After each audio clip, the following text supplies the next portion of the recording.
Hey guys, welcome to Bonnet Bread. My name is Tepiso Mwerani, but you can call me Miss Tepi. It is episode number 3. Guys, I know that I've been slacking. I hope that going forward I will have a bit of time, make a bit of time to do these episodes because I really want Bonnet Bread, the podcast, to grow as I'm growing in my healing journey. I have a prep, so please bear with me. I'm gonna keep looking back at my laptop to remind myself what my prep is all about. So today's episode is all about my first session in therapy.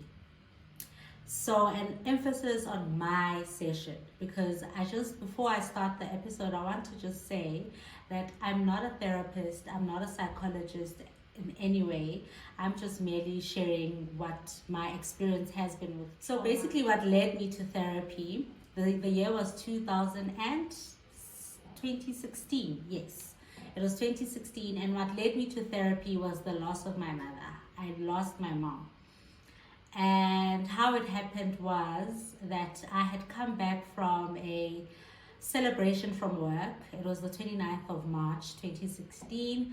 I was in high spirits, came home. I had already moved out of home by then. Came home. My mom was actually babysitting my kid at the time. I think he was 4 or 5, I can't remember. And they had like such a tight bond. They were together like every single place where my mom went, the boy was there with her. So I had come to pick him up that night because my mom was actually going to a funeral the next day. Yeah, so what a coincidence that on that night she actually would pass. I remember very clearly walking into the house, and it was literally just the two of them in the house. They looked like they were about to go to bed. Everyone was in their pajamas. The bed was made as though someone was gonna go to bed. Really, my mom there was nothing abnormal about her. She was happy. She was normal. She was healthy. Appearing from the outside, she was all fine. I mean, she's always been asthmatic.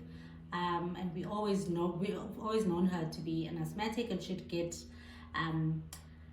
attacks every now and then, but it was nothing that we couldn't manage at the time. I feel like we actually, all of us in the house, we had a grip on how to remedy the asthma attacks when they came. But on this day specifically, she had an asthma attack, and I remember we walked out of the house, went to the gate where my car was parked. Yes, that's where my car was parked, and my mom was carrying my son. We were talking, chatting, and just before we got to my car, she said to me, "I'm getting an asthma attack." And I didn't think much of it. I quickly went to the house to grab her asthma pump, which was already put underneath her pillow. That's where growing up, that's where my mom put her asthma pump. It would always be under her pillow. Grabbed the asthma pump, ran back to her, gave her the asthma pump. She pumped. At this point, she had put my son on the ground. It was like literally on a tar road. Gave her the pump couldn't work. Something in me at that point said, we're in trouble today. And I could feel my fear of losing her just overcloud my logic and just where I was. I already blacked out the environment, and all I could see was just me and her. I immediately went into the car, opened the passenger seat, assisted her to go into the passenger seat. I went into the driver's seat. At this point, my neighbor, because I think I screamed, so my neighbor walked out and grabbed my son. My mom and I went into the car. As I said, I assisted her into the car. At this point, she was gasping for air. She literally couldn't breathe, and she'd keep on trying to tell me like I can't breathe, and I could see her like literally going a bit gray. So we went into the car. I drove off. I've never driven this fast in my whole entire life. And I can't remember even waiting at a single stop sign or like a red robot, and there's quite a few stop signs because four-way stops and stop signs because I was driving to the nearest hospital, which is Edenvale Hospital, from where my parents live in Alexandra. And then on my way, she looked at me. On the way, she looked at me. I looked at her, and I could see that something is going on, you know. I then started to beg her not to pass on, basically, really. It was just me going, you can't die. You can't do it now. Please, God, please, you can't do it now. You can't do it now. And then she looked at me, our eyes locked, and I could see her eyes, I could see her literally rolling her eyes up, and I could only see the white part of her eye. And then she looked away while her head tilted to the side. And I mean, I'm not diagnosing what was happening at the time exactly, but my spirit sort of signaled to me that this might be it. I then reached over to close her eyes with my one hand while I was driving. We got to the hospital, and the rest is history, really, on that end. And that was basically my journey, the journey that kick-started my therapy. Because I remember 2 weeks after her funeral, then I had a panic attack.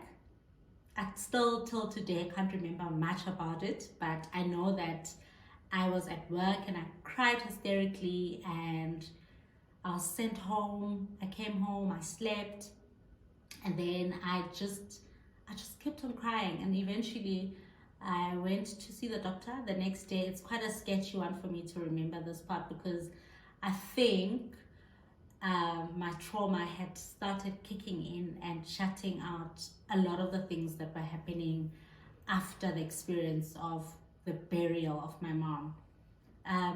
Then I went to see a GP. Immediately the GP said, we have to take you to a psychologist or like a mental wellness clinic. I was like, okay, this is all foreign to me. I don't know what's happening, but if these people are saying this is what's going to help me come back to me, because I felt like for those it was now 3 to 4 weeks, I felt like my soul had left my body and I just wasn't myself. So I thought, I'm going to have to surrender if this is how my path is going to be, if I want my body and my soul to reconnect again. I remember walking into the therapy session and saw this beautiful Indian lady. I'm not going to say her name because I didn't get consent, but it was at a hospital or like a mental wellness clinic in Parktown. Walked into her office, and the first thing she said to me as I sat down, we introduced ourselves to each other, and the first thing she said to me was, what drove you to come to my office? What happened? I started crying. I couldn't breathe. I couldn't talk. I just was a mess. I remember her saying, and for the first time after what happened to me, I remember the first time where I felt calm and like, okay, maybe something is happening here and maybe I'm in the right space or I'm in the right place for this healing to start. I remember her saying to me, you can cry, it's okay, don't hold it back, because I was holding it back a lot. She said, don't hold it back, I have all the time in the world. Even if it means we're gonna knock off here at 12 midnight, I'm here, don't stress, take your time. Boy, did I not take my time. And at that time, I think in my head, what was going through my head was that specific day, the day of the passing of my mom. I could just see the pictures playing, and I was just crying. Eventually, I stopped and we started to talk, and then I narrated the whole story like I just did to you. And I remember her just taking notes. She was listening very attentively, but she was like taking notes. She wrote the entire time. I think I took about an hour to narrate the story because I would break and cry in between, but eventually I did it. So thank God I did it. So that's basically how I started the session with her, and this is how the session went. She then said to me, it seems like you really loved your mom. And of course I smiled. I was like, yeah, I love her. And for someone to actually see that and see that part of me, that I loved my mom so dearly. And I mean, I was like, okay, something is happening. I can see I'm a little bit coming back to myself. And I was like, yes, I love my mom. I love her a lot. She said, tell me about your mom. And you have to understand that I'm a daddy's girl, core, like through and through. As a kid, as an adult now, I'm a daddy's girl. Like, I love and adore my dad. I love how he loves me, how he's just full of love himself as a man. But my mom was my girl, you know, like she was my best friend. And I remember just from growing up as a child, I would go everywhere with my mother. She had her handbag and she had me everywhere she went. Up until throughout my teenagehood, and of course as a teenager you break away that pattern of going everywhere with your parents, but then it came back again in my early 20s. And even when I had moved out of the house, I would go everywhere with my mom. Like, I would come pick her up everywhere we go. So I told her the stories that, listen, my mom and I were close and she had so much still that she needed to do. And we would sit on some weekends, the whole weekends, and just relax, chill, have a wine, you know, just be girls. And we would talk about our dreams. We would dream together. She would tell me, I want to renovate my house. I want to start another business. She had a failed business before, and she, even through that failed business, she still had hope that she can try again. So those were the things she wanted. So in our heads, both her and I, my mom and I, there was still a long time to go. You know, we still had a long time separately to do our things, to improve our lives, and together to improve our lives together. None of us just thought that our time was as short as it ended up being. But I remember she said to me, what are the things that you sort of remember about your mom from childhood? And I sat back. I was like, okay, are we taking it there? And then I remember how my mom would, like, I don't want to say she was a people pleaser, but she made sure that people around her were comfortable, people around her were happy, people around her had the things that they needed, even though it meant her lacking, because as a result of her giving so much out emotionally, physically, her time. And I remember saying to my therapist that these are the things I remember about my mom. Yes, she was beautiful, she had a beautiful heart, but these are the things I'm actually, you know, remembering about her, and they feel so familiar to me. They feel like it was like the things I was drawn more to her on. And then I remember also in the therapy session saying that a lot of the time when my mom and dad would fight, my mom would be, and she would, in the fights, she would like almost want to separate with my dad, and then the next day she was quick to apologize and go and take back her words, and, you know, just regret deeply how things turned out. And I mean, as a child, I realized, well, I was exposed to a lot of my parents' fights and arguments, so a lot of it sat with me. I think unconsciously I was absorbing a lot of that. So when I sat in this therapy session and I had to go back and sit and go, sure, these are the things. And I'm not telling you all of them because we'd sit here the entire day. But yeah, then my therapist said that, okay, my mom sounds like a beautiful person. She sounds like, yeah, you know, but she also sounds like she was going through a lot. She had many wounds that that were unresolved. She didn't attend to, and eventually they just needed to come out. And I'm not diagnosing her in any ways. I'm not. But sitting in this therapy session, I realized, maybe there was something there. The therapist then said to me, do you guys have a history of depression in the house? My immediate answer was nope.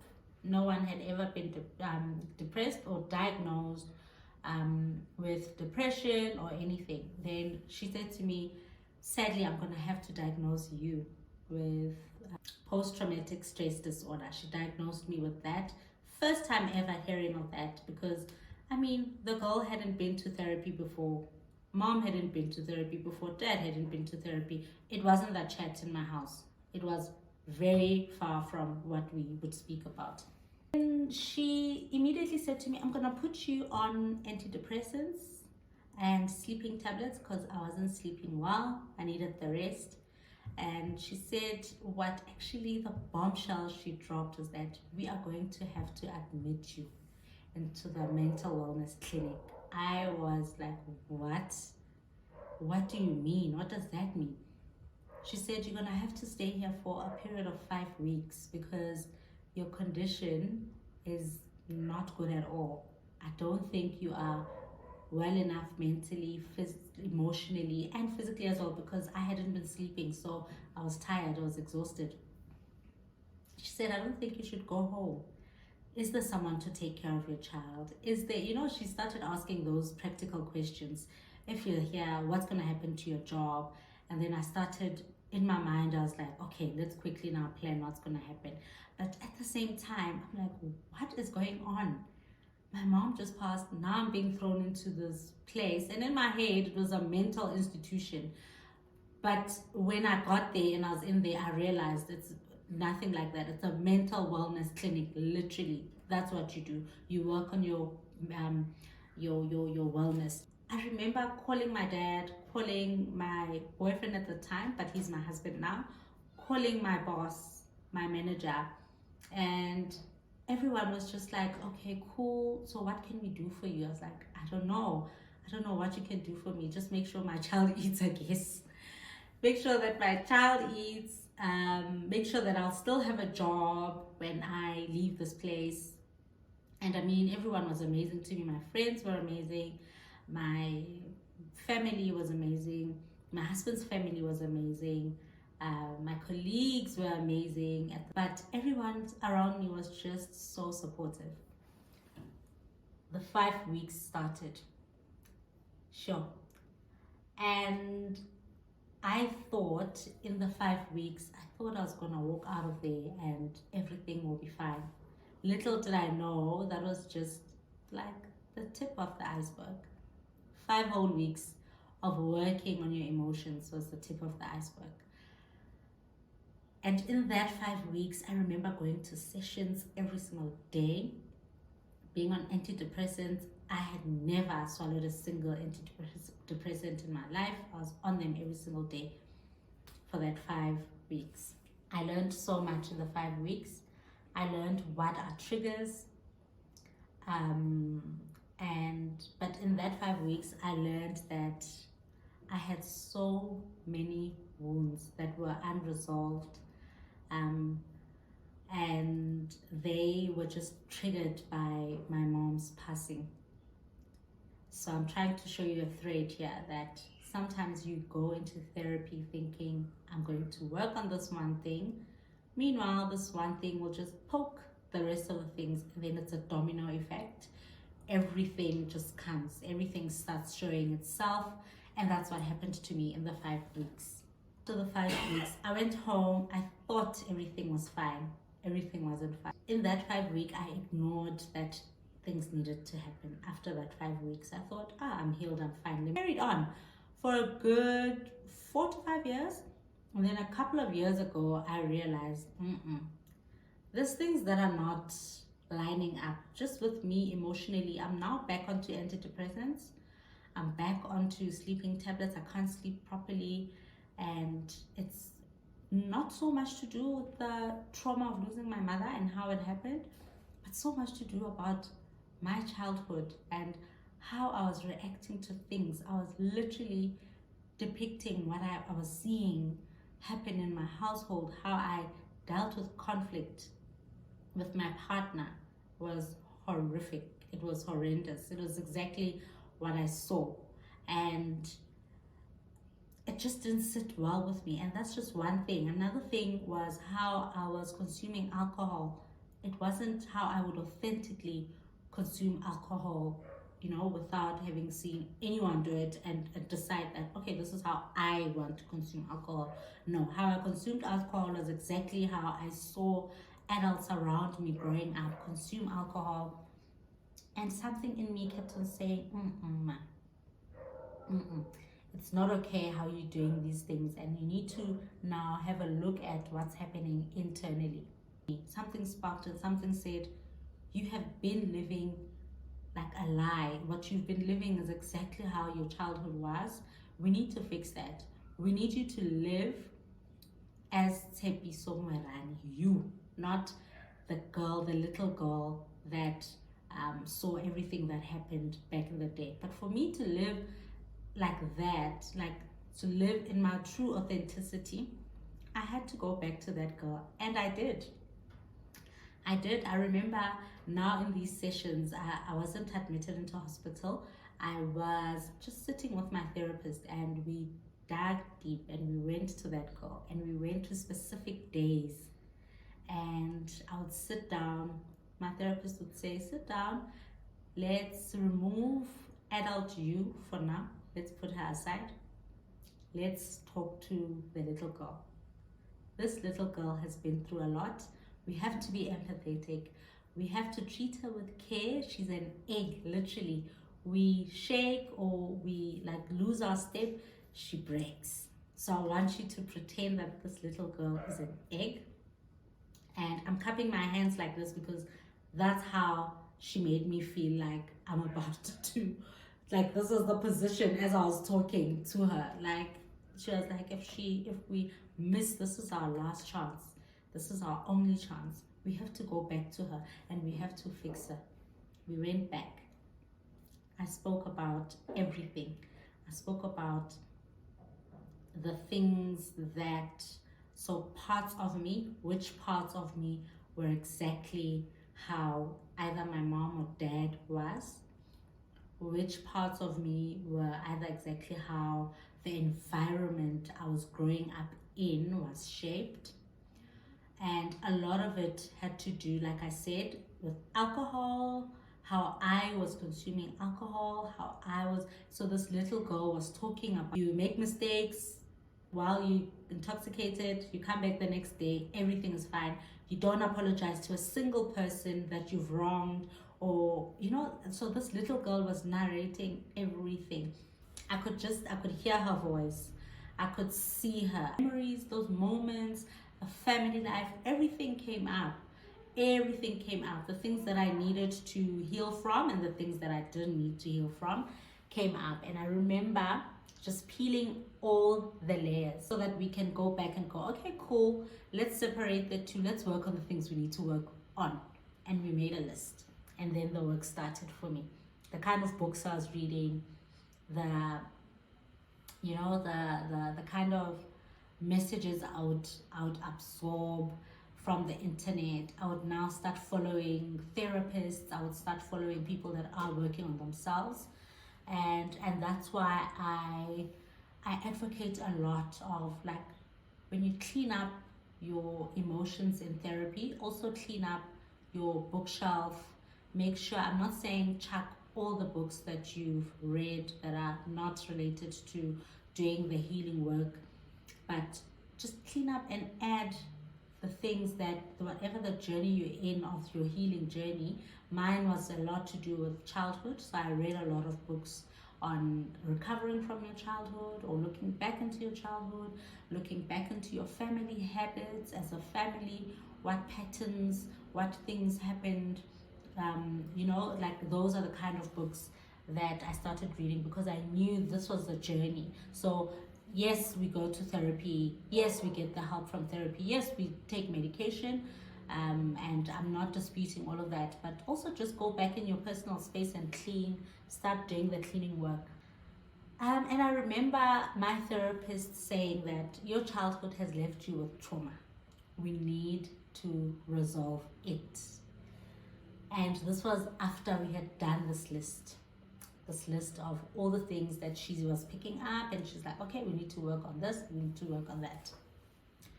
Again, at this point, I was prescribed antidepressants to help me cope with my wounds. And I knew that, sure, this was going to be hard because it felt like someone was about to reset my factory settings. Literally, I felt like, okay, yes, we've been to therapy before. Yes, but how I know myself, how this little girl was, she's about to be remodeled. She's about in a form of healing. She's about to be redone, baby. And it was time for me to just step into that role and do the work. And I say it with so much excitement because I'm on the other side of healing. I haven't healed. I don't believe that I'll ever get to a point where I'm like, I'm fully healed. I feel like for me personally, healing is a journey. It's a journey. It's a non-ending journey. And traumas don't end in your childhood. As we go and as we live, we bump into traumas. And that's just how life ends.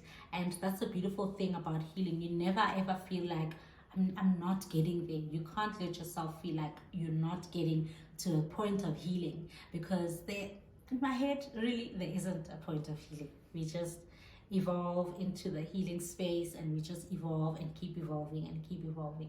As I got closer to my trauma, in spending time with the feelings that were surrounding my traumas, and so I implore you to start paying attention to your own trauma so that you can start doing the work yourself. I know it's painful.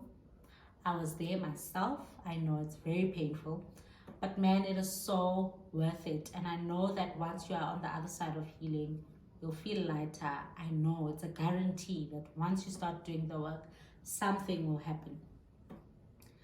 And I want to just share with you that once you get to a point where you are stuck, or you feel like you are digging a little bit too deep, what helped me personally, I would take breaks. I would take breaks from reading psychology books. I would take breaks from listening to podcasts, mental wellness podcasts. I would just take a break and read other things, listen to other things, and then come back. Because like I said, there's no rush, there's no destination. It's just we evolve as we go. I hope that this episode left you with something. I don't know, maybe you take something, maybe you don't. But if there's anyone that you feel has a lot of trauma or wounds, maybe start them with this episode to just see if maybe they'd be interested to go to therapy. I'm not saying this was a perfect experience for me or it would be a perfect experience for you. Like I said, it's painful, I know. But yeah, if you have anyone that you want to share this episode with, please feel free to share it. And I hope to see you again. This is Born and Bred, and my name is Tshepiso Moerane.